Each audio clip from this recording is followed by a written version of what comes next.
Hi, Deepak. I think we should get started. Perfect. We have a very exciting session ahead. I wanted to start with welcoming everybody to the series. What we are trying to do here is address a core problem that we all have in the sales side of the business. Finding a lead, and when we say lead, who is qualified, not just a name, and this is precisely what we'll dive into today. Finding a lead is the core problem that B2B sales faces. The problem is really top of the funnel. The problem is not about closing. I mean, if you're negotiating with a customer, you are having a handle on how to take it to a conclusion. But to get to that is the challenge. There are a lot of self-style gurus who prescribe various shortcuts. But what I figured by literally speaking to most of them is that there is literally no silver bullet. And I think you'll figure out as we go ahead today. We wanted to dive in and share with our sales community, discuss questions and issues we face, and do that in an intimate setting like this one, and get it going with those who are doing it day in and day out. That brings me to the first expert whom we have with us today, kicking off the series, Deepak Vadera, Director PLG Sales at Leadfeeder. Deepak, most of you would know him. He's prolific on LinkedIn, but I must give you this introduction. Deepak kickstarted his sales career at Uber and Hootsuite, witnessing growth that would influence his future strategy. Currently, he is leading the EMEA sales team at Leadfeeder and is on a mission to help B2B companies nail their prospecting efforts. Deepak has delivered a number of workshops on B2B sales, personal branding, and social selling all around Europe, from the Canary Islands to Belarus, from Malta to Slovakia, Greece, and more. He's a self-proclaimed full-time backpacker and a strong advocate for remote work. Deepak balances work and travel by staying no longer than 3 weeks in one place. Let's get him on before he's gone. Deepak, over to you. Thank you very much for the warm welcome, Subhanjan. It's my pleasure to be kicking off this webinar series. So thank you very much for having me on board. And hopefully we can address some of the questions that your audience have set forward for this webinar. I'm very excited to cover some of those questions and hopefully provide them with some sort of clarity and tips and tricks that myself or my team would leverage to get ahead in these times. So I think this was one of the first questions that was asked when you first promoted the webinar, and someone came up with the question, and I'll just read it out for those listening.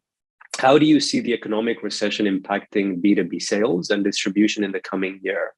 And my answer to that is I think buyers are going to try and do more with less, or pretty much everyone.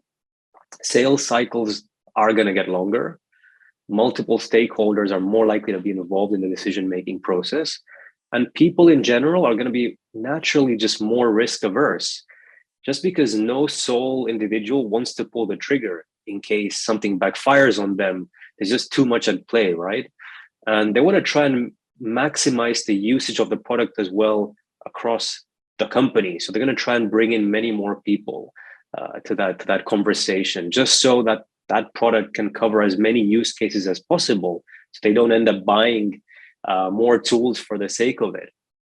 And then if we look at the competitive landscape, regardless of what industry you're in, things are going to be rife and you're going to have one chance. Like, do-overs are pretty much out of the question. So it's important that you really focus on making a really good impression. And one way in which you can ensure that you are giving it your all is by making sure that the menial stuff is taken care of.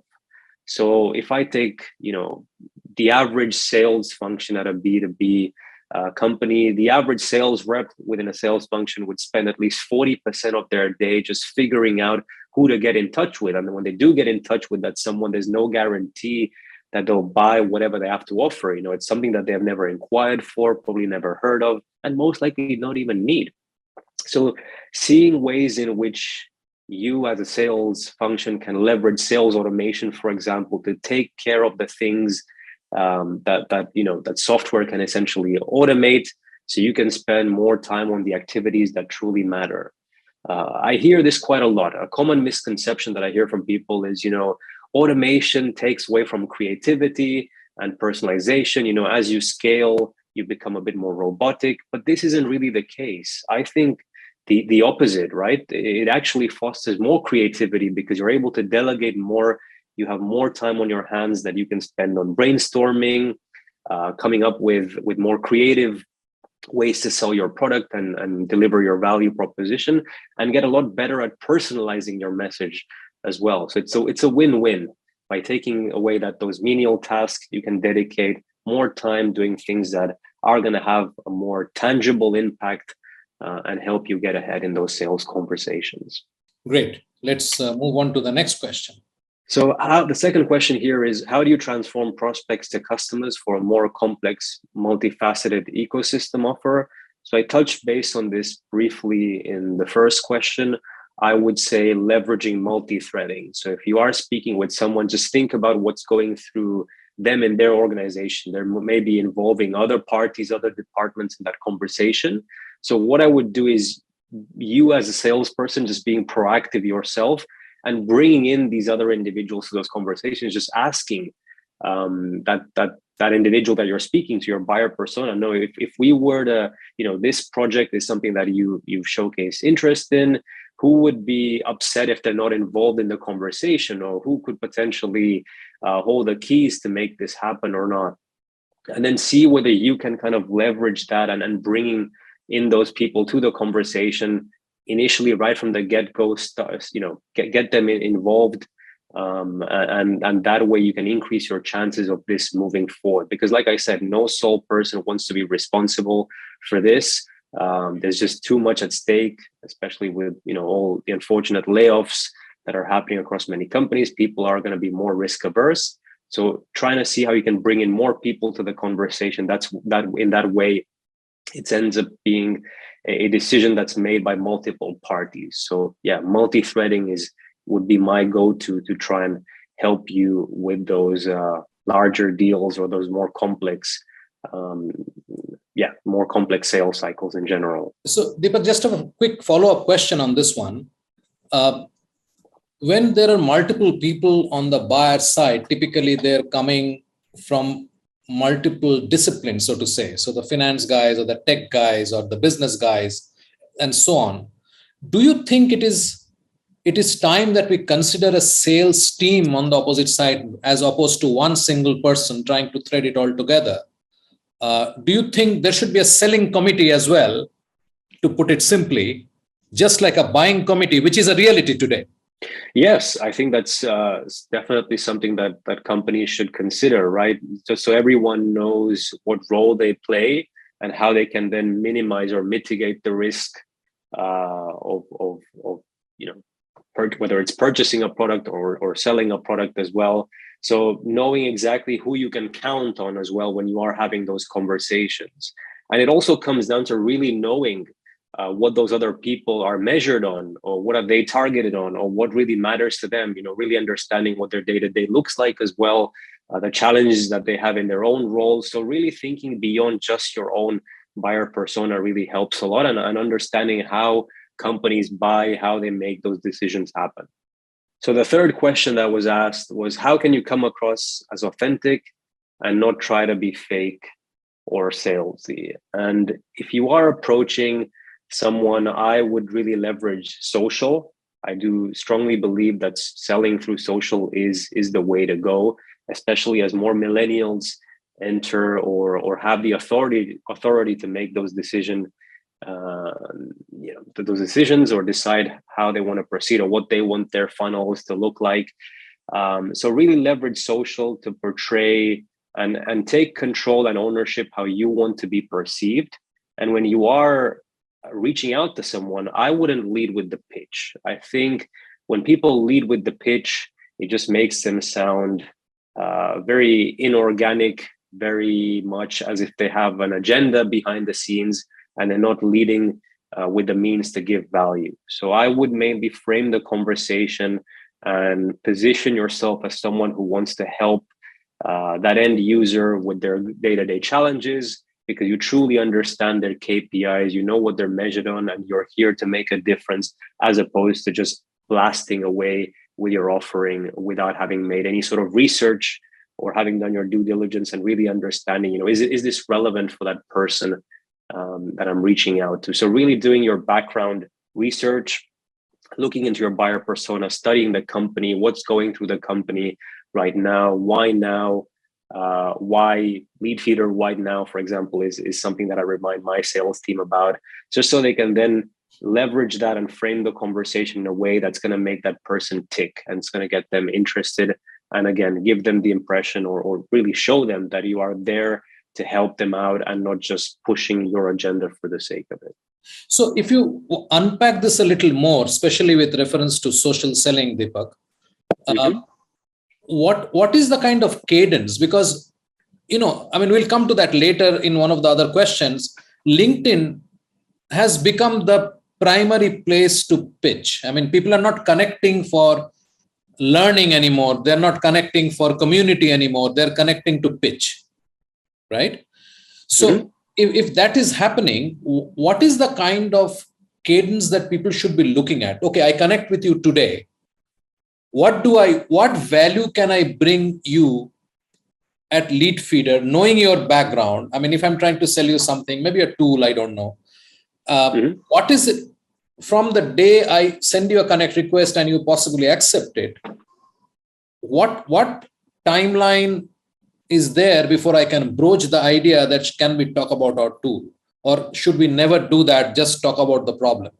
How do you see that? So this would very much vary across industries and even individuals, because everyone is different, right? Everyone needs to see different amounts of value before they're ready to have a conversation with you. So I would expect someone who is trying to sell to me just to do a bit of background research on the company, on myself.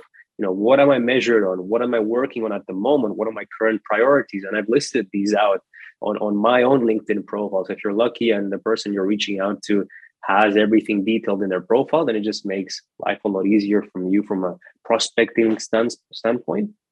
So I would say research the company, research the individual, and then craft your messaging in a way that you combine both factors to try and open up the conversation. That would be your first goal. Your goal is not to pitch that to them straight away, because that's going to yield the lowest conversion. Your goal is to try and open up a conversation and actually have a two-way dialogue with that person.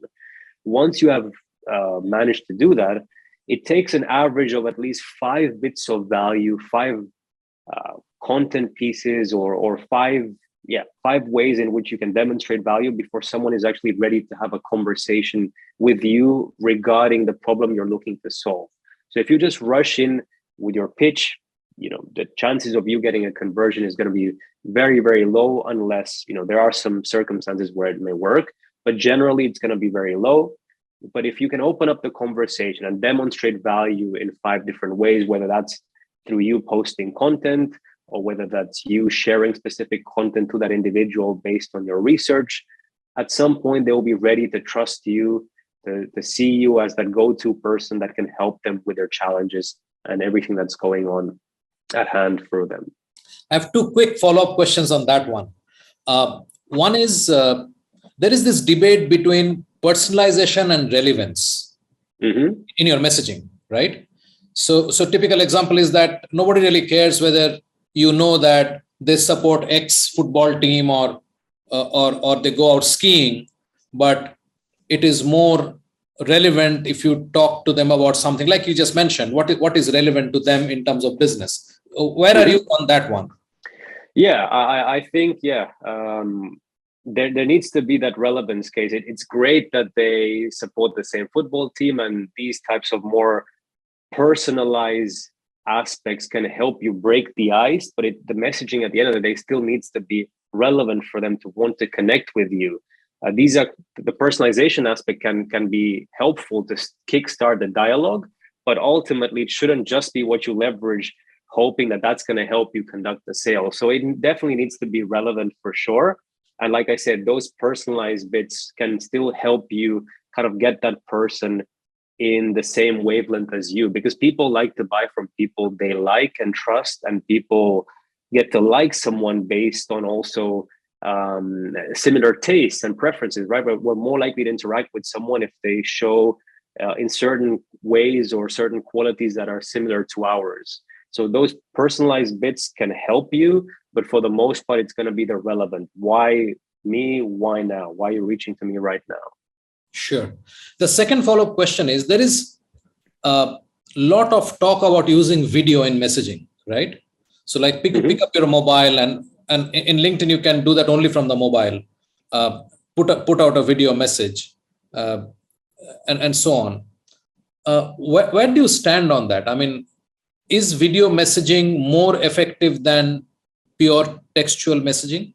Absolutely, it can be, for sure, if the video ticks all the boxes. And the reason I say video is very much underrated, and I encourage my team to use it, and they have seen great success with their videos, is because people can get a feel for what it's going to be like working with you. They can get a feel for your tone of voice. They can kind of comprehend or paint a picture in their head what it's going to be like dealing with you as an individual. This person appears to be this way based on how they're speaking and the way they're communicating the value of something. Whereas if it's just a text that you send, you're again hiding behind an avatar. People don't really know what it's going to be like dealing with you. And so that video helps reduce that friction, helps overcome certain hurdles there. And gets that person to get a better idea as to who they're dealing with at the end of the day. So it does help break the ice, and again, shows that you're also confident to put yourself out there. So video, is a super powerful tool that I encourage people to test and use as part of their outreach. Okay, let's move to the next one. So the next question is, what are your team's top 3 tools to conduct research on companies as part of prospecting for better outcomes? And I have to start this off with Leadfeeder, of course. So Leadfeeder shows you what companies visit your website and what they get up to whilst on there. So it helps with the top of the funnel that you mentioned earlier, Subhanjan. It helps address that point. You're reaching out to companies, or you're first reaching out to companies that have showcased some intent already. And that way, you reduce the likelihood of just targeting and spraying and praying and not having any conversations or not having enough conversations. If you're already after companies that have been on your website, express some interest, but haven't left their contact details, you already stand a better chance of being able to connect with them. So Leadfeeder is the first one. The second one would be a platform called EchoBot to complement Leadfeeder's insights. So EchoBot provides you with contact data, contact enrichment, and also helps provide you with insights of what's going on in the industry, as well as helping you keep your CRM data as well clean with their data cleansing option as well. So it's a very handy tool that, and again, both tools work hand in hand and complement each other very well. The third tool that I would say here is BuiltWith. So our team uses BuiltWith to understand what technologies do people have on their website, what tools are they using on their website. It helps us with our value proposition. If we know that they're using certain technologies, we can deduce whether they're working with CRM tools that we integrate with, or whether they're using a competitive product. Perhaps we can better understand how they've got their website set up and how it can help us in better selling Leadfeeder to them. And a fourth tool here as a bonus for me would be LinkedIn Sales Navigator. LinkedIn Sales Navigator allows you to build lists of individuals that you want to go after, or helps you keep tabs on those individuals in case they move to certain companies. So if you've sold to someone successfully and they go to a new company, you can keep track of that and ultimately reach out to them or pitch to them when they head over to the new company. They already know you, they've already used your product or solution. So there's a better chance of you getting a sale there too. And it just allows you also to get insights on the companies that you're targeting and going after. They've also recently, a couple of months ago, started providing intent data within their platform too. So there's a lot of or wealth of insights that Sales Navigator can deliver to you as an individual in sales. Great. Before we move on, when I talk to people who use website tracking tools like Leadfeeder, lot of times they're not clear how exactly it works. So I would like to take this opportunity to ask you to explain how people can actually use Leadfeeder or a product like Leadfeeder well.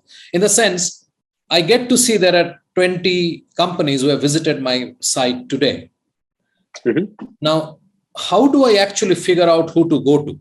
That's a really good point. So we show you the company, we show you the location they're visiting from, and you ideally as a seller should know who you're selling to at that or at any given company, who your ideal customer profile is and who your buyer persona is as well.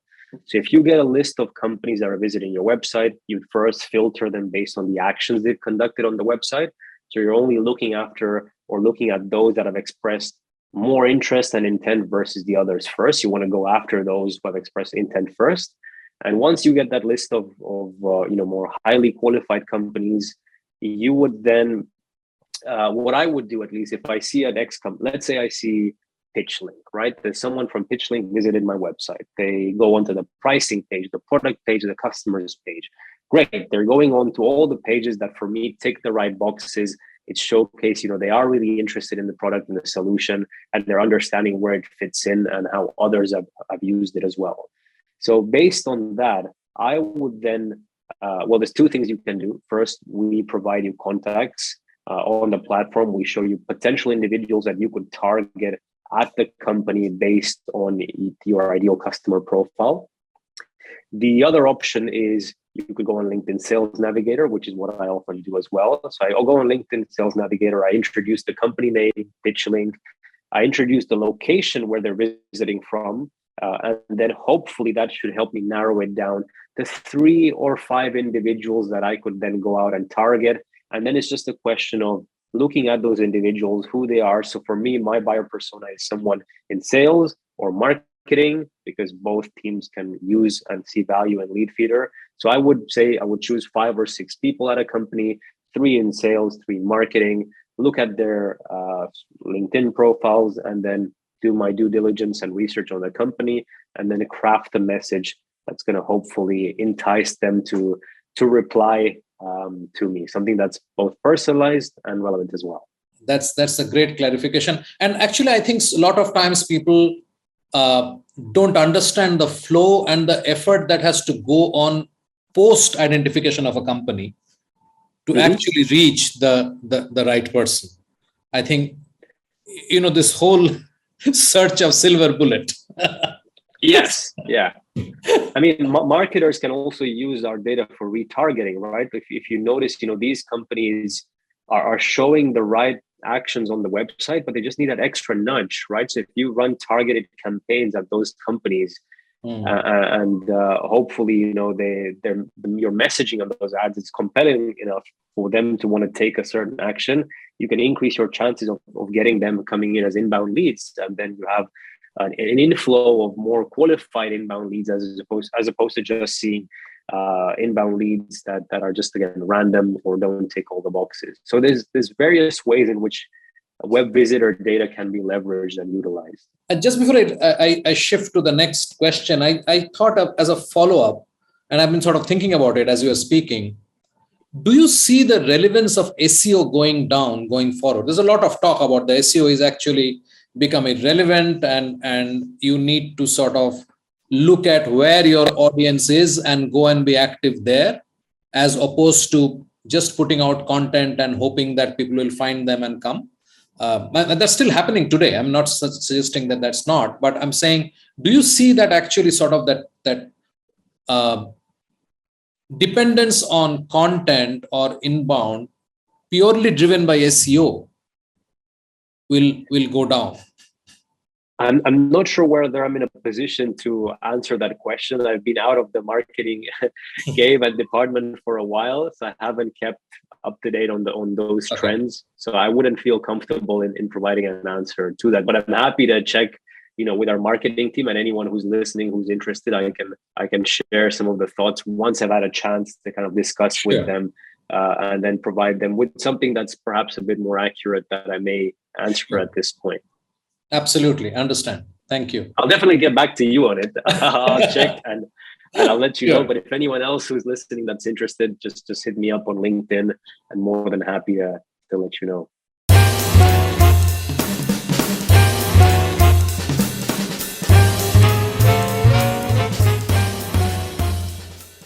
That brings you to your final question, I guess. To the last question that we have here, which is, how can one generate B2B leads using LinkedIn? It's a broad question.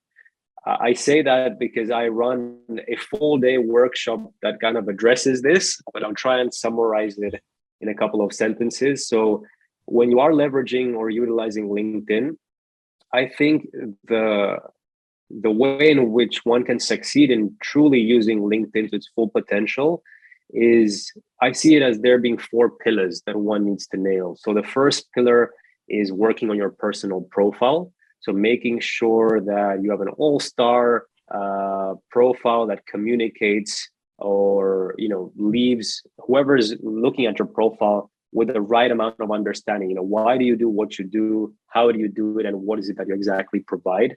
And ensure that, pretty much all the questions that they're after can be ticked by looking at your personal profile. So ensuring that you have a profile that showcases to your audience why you're the right person for the challenges and goals that they have. So on one hand, yes, your personal profile. The second pillar here would be the content that you push out. The content that you share on LinkedIn is ultimately the fuel that helps you maintain your personal brand or your profile. You are who you claim to be based on your personal profile, but are you proving that through your content? Are you actually showing up? And does your content back up who you claim to be? And like the saying goes, you are what you eat, you are what you share. So do you actually back up who you claim to be using your content? And is your content engaging, exciting, or educational, right? Like, are you showing people that you are that go-to person for whatever it is that you're trying to sell? And do you position yourself as a thought leader for people to trust you? Because people want to be in touch with people who know their things. They don't want to be in touch with someone who half knows their things. They don't have time for that, right? Time is a finite resource. They want to be speaking with someone who definitely knows their stuff inside and out. And the third pillar is building your network organically, building an audience, not just connecting with someone for the sake of it. There's a lot of things that go into that, but yes, just connecting with people and exchanging messages and giving value in a pertinent manner.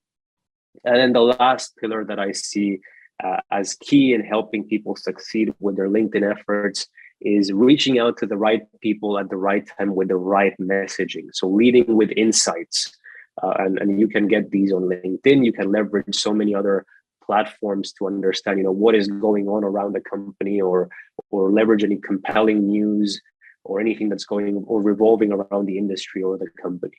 So yeah, those pillars put together can really help you bolster your LinkedIn efforts and help you generate both leads proactively and increase your chances of getting inbound leads, but also help you drive your conversations or existing conversations forward and hopefully reduce those sales cycles as well. But yeah, I'm more than happy to provide a lot more information. But like I said, it's hard for me to condense everything that I would run in a full day workshop. But if anyone is interested in knowing more about the workshop or what it entails, please by all means get in touch with me through LinkedIn. Absolutely. Just a quick follow-up question on LinkedIn. There are a plethora of tools which sort of try to automate LinkedIn, although LinkedIn, I believe, has some kind of embargo on having external tools being used on the platform. But I'm not very clear about which are like allowed and which are not allowed and so on. but there are tools which talk of automating your outreach, automating your messaging, and so on and so forth. What is your thought about those? Steer away from any automation tools. They do more harm than good. And there's just no shortcut to building true, real, valuable relationships. You have to put in the work. You have to show someone that I've conducted my research on you to deserve these 2 minutes to have a conversation with you. And you can't automate that. People will see right through that. I mean, I did an experiment. So if you go on my LinkedIn, you'll see a little emoji just after my name. Yeah. And I can tell when people use an automation tool because it's automatically going to add the emoji either as my surname or at the end of their message. And a lot of the times I see that added there. I know that they have no intention to give value to me. All they have is their own agenda that they're pursuing. And there's no real intention to help me become better in what I do. So I usually ignore messages that are truly automated. And people will see right through that. So, and like I said, if you're using these automation tools, they do more harm than good. If LinkedIn catches you doing so, and they are very good at catching you, they will lock down your account, and you'll lose access to everything that you've built. So, is it really worth risking all of that when you can already get to that end point by just spending a bit more time? I wouldn't say so. So I would steer clear from any automation tools. Like I said, they do a lot more harm than good. And what about, just as a follow-up, what about, there are these agencies who will sort of take your login and they will then help you sort of reach out to an audience and then start the conversation, start the messaging on your behalf. Essentially, they will behave like a VA, right? But they will do pretty much the same thing, except perhaps removing the emoji end of your name. Do you think those things work? See, I'm not a fan of when it comes to delegating or giving someone else a third-party access to my social profile, because it is my social profile at the end of the day. People want to deal with me. They want to know what it's like working with me, because that's who they're going to be dealing with at the end of the day. So if I kind of give someone else access to my social profile and they have conversations with them and then only involve me at the end of the day, there's going to be a major misalignment, or people are going to figure out like, this doesn't sound like the person that I was speaking to initially, and that's going to cause them to be a bit more disenfranchised or kind of lose interest in wanting to speak to you. And the same goes for content. I think a lot of the time it's good to work with content agencies. They give you an idea as to what you could be sharing, what you could be posting. That's great. It gives you something to think about. But I think that content needs to come from within, from you, if you really want it to sound as authentic as it can be. Because again, people want to deal with you. That's who they're going to be speaking with, conversing with if they hop on a sales call. It's not going to be that VA, it's going to be you. So if it comes from you, that's as authentic as it can be. The minute you start involving a third party, they don't really know exactly the message you're trying to portray or the image you're trying to create in your audience's minds. So I think this is a very personal thing. It is, after all, a personal thing, right? Your own personal profile. It's your own access. It's your own social network. So yes, I'm not a fan when it comes to kind of giving someone else access, because like I said, the biggest thing is they're not going to be dealing with that other person. They're going to be chatting with you at the end of the day. Right. Finally, just as a small follow-up on that one, how many outreach do you do, or do you think people should do to get some kind of cumulative effect so that it starts actually helping them generating leads? Given whatever we have discussed today, right? The cadence of being patient and requiring at least five touches with actual content, and that is post connection, which means I'm imagining that 5 pieces of content will go out after, like, by the 7th or 8th touch with a particular person. How many do you need to keep reaching out to on an everyday basis, which will give you some kind of momentum, say by the end of a quarter, where you will be able to have a constant source of potential interested conversations? Yeah, really good question. So I would first recommend incorporating or implementing an omni-channel approach. So you're leveraging LinkedIn, but you're not forgetting that there's other channels as well out there. So trying to utilize all of them in ways that is going to help you get closer to that end user, and trialing different ways through different channels.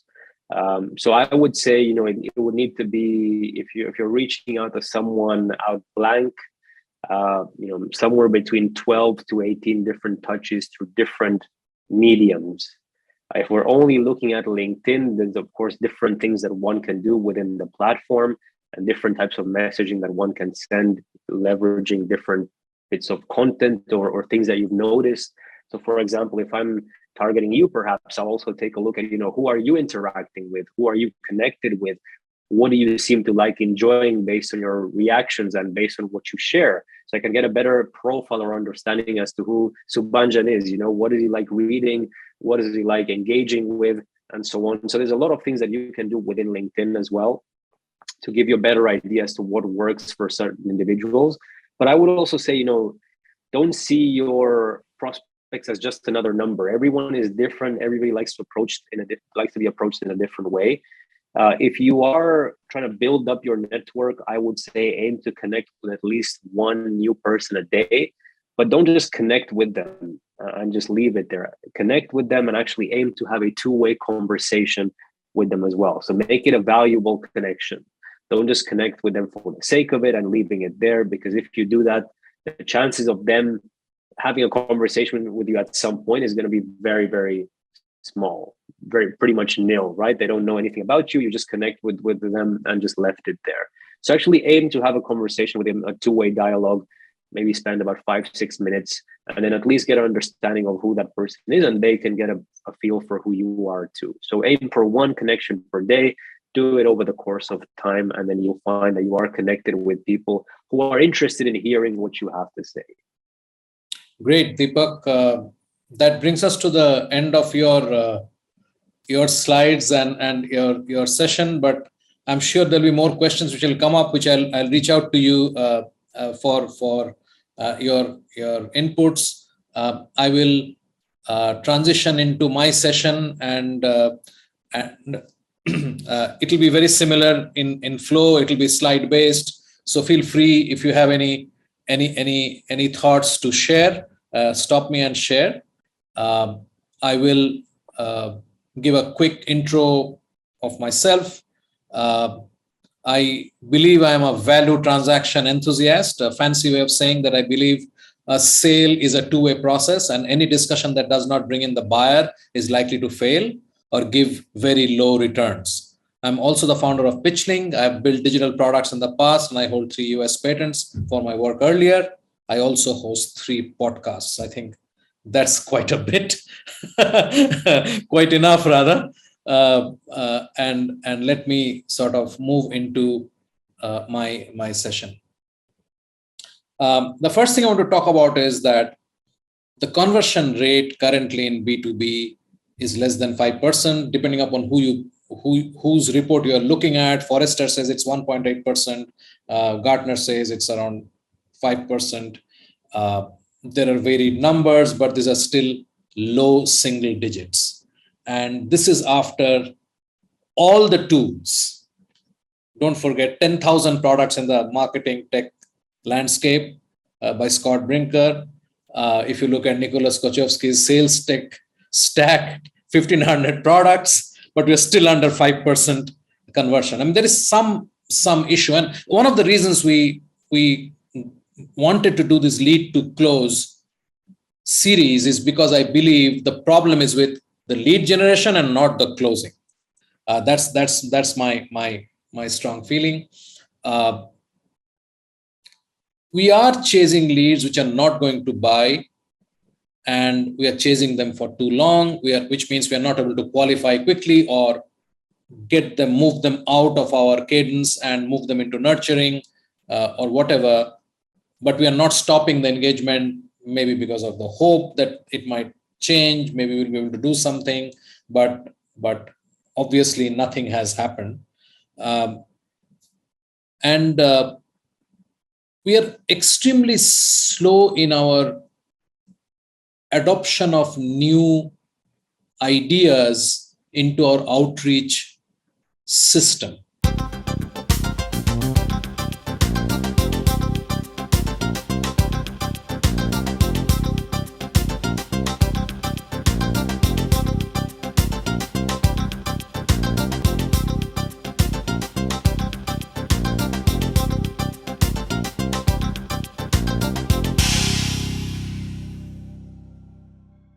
So the pattern that we were using maybe 5, 7, 10 years back, we pretty much use the same patterns, and new opportunities like social selling that we have available to us, we are not spending enough time understanding them, but we are sort of diving headlong. And with this quarterly quota pressure, I think we are all trying to sort of short circuit and trying to find a silver bullet which will somehow take us there. But quarter after quarter, we fail and we don't learn.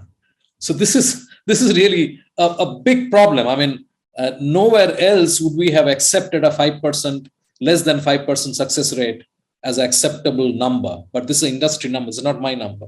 It's an industry number. And I had innumerable discussions, and people do say there are some exceptions. There are some exceptions in companies. There are some exceptions in processes. But by and large, there is no debate that we are here.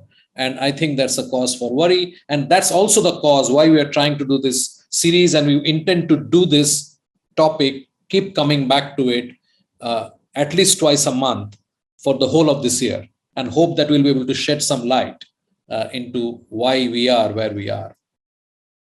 Like we said, closing is not the problem. I think starting is the problem. Gartner defined the buyer's journey. It is not the linear IDA framework we believe it moves through. It is not at all. It's anything but. It's extremely chaotic. It's extremely back and forth. And the vendor comes in at the 10th step of a 13-step buying process. So buying process is essentially a change management process. I mean, when you're trying to buy something, you don't just decide, wake up one morning and say, hey, we are going to buy this ERP system, or we are going to buy this machinery. A lot has happened before you came to that point. And by and large, buyers would like to try and resolve problems internally with existing resources before they even decide to buy anything. We sort of lose track of that when we are pitching to somebody on LinkedIn head on, because we don't know what's the process, where they are in the process and so on. We don't care about that. We are just trying to go to the low-hanging fruit. And the problem with that is that they are apparently 3% of the market, which is ready to buy today. Everybody's after that 3%, and everybody's ignoring the 97%. That's a big problem, right? This 13-step process is not mine. It is, I just borrowed that from Sharon Rue Morgan. She has written extensively about the buyer facilitation. And it's not the only model. There are multiple models, but basically the point is the seller or the vendor comes in pretty late in the buying decision-making process. The digital buying journey is real. People are finding stuff. The traditional role of salespeople as the font of knowledge or the source of information is long gone. You have to come in as a sense maker. And that's what it is about. That's what Deepak also mentioned, that you have to be a trusted partner who can actually give inputs which is of value. And I would just add that you should also be able to give an input saying, you know what, I don't think we can solve this problem. I will rather try and help you find somebody else who can do this, because we can't do this well. I mean, that will create the foundation of trust, which will come back manifold going forward, instead of trying to push a decision on the prospect. I mean, this is a very known data point. 17% of the entire time of the buying cycle is spent with vendors. And when you're looking at that 17%, remember, it's possibly 5 or 6 vendors. So essentially what each vendor is going to get is like 2% of the time with the buyer. Deepak had a long session on LinkedIn. I want to give a perspective on LinkedIn. LinkedIn originally started as a professional network, but the stated purpose at that point was to match employers and job seekers. So that was how LinkedIn started. But down the line, they figured that if they bring in content, so essentially sort of they learned from Facebook that if I can bring in content, being the primary network of professionals, we may be able to increase engagement. And people sort of embrace that. If you remember, initially they started with posts from Bill Gates and Reid Hoffman and lot of their friends, a lot of very well-known people were there, what we call today influencers, and they sort of started posting, and that sort of triggered that process. And over the last 5, 6, 7 years, you see where we are today. The point I'm trying to make is people joined LinkedIn for social connects in a professional environment. And the expectation was to come and exchange ideas, learn from each other, and so on and so forth. It was never designed. The stated objective was never that if you sign up for LinkedIn, you will get pitched. But LinkedIn needed another source of revenue, and they brought in this whole sales navigator idea. And it's a great tool. I mean, no two ways about it. However, people are getting ambushed every day. People are trying to connect and they're getting ambushed. And that's a problem. And you can see that. I mean, you can see increasingly people talking about it and LinkedIn trying to work on bots, but bots doesn't, I mean, stopping bots is not going to stop this because it is their doing essentially. The point I'm making is, I think we need to provide an alternate mind space, alternate space where people would want to come willingly to engage. Whether LinkedIn does it, somebody else does it, that's a different issue. But it's like when I go to the market, I'm going there to evaluate stuff. I'm going there to buy things. I am with the mindset of looking at things and I'm open to getting new information. It's like going to an exhibition. It's like going to, my stated objective is to look at new things, talk to new people, understand new approaches, or even just go and reinforce what I already know, and so on and so forth. I think there is a necessity of having a separate defined space where we will go to get pitched to, and we'll go with an open mind, and we're not going to resist it. We are not going to say, don't pitch me in the first instance, and so on. So just a thinking is just for folks to think about. Just think about it. And I'll move on to the next one. To close, you need to provide a safe haven. And we are proposing that think about a framework called SECC, SEC, share, engage, coassemble, and close. What we are saying is our current process starts with an ask. You say, give me time so that I can run a discovery on you. Give me information first before I give you anything. And one of the things Deepak mentioned, and I think it's so critical, that you start establishing your credibility by actually sharing relevant stuff. Not because you have created 5 ebooks and you send them one out every week, but because you have researched and understood the customer's focus and you have gone and looked at their press releases, you have seen what kind of people they're hiring, you are seeing what kind of new products they're talking of, and so on and so forth. And if you really have something to contribute, do that. Share first, and then the engagement, like Deepak had mentioned. I completely believe if you share first, give them reason to engage with you, they will engage. If they're not engaging, it simply means that you have not given them any reason to engage with you. It's as simple as that. It is as simple as that. And then once you have engaged, understand, and then if you are in a position, co-assemble a product. I mean, obviously, it may not be only your product, it can be multiple products, depending upon industry, depending upon what you're selling. All of us are not selling a single product. Most products, even SaaS products, work exist and function in an ecosystem. So you have to talk to multiple products and so on. So basically, work with your customer to co-assemble a product, and that will lead to the close. And when I say that, remember, I really believe this. You are not going to close a deal.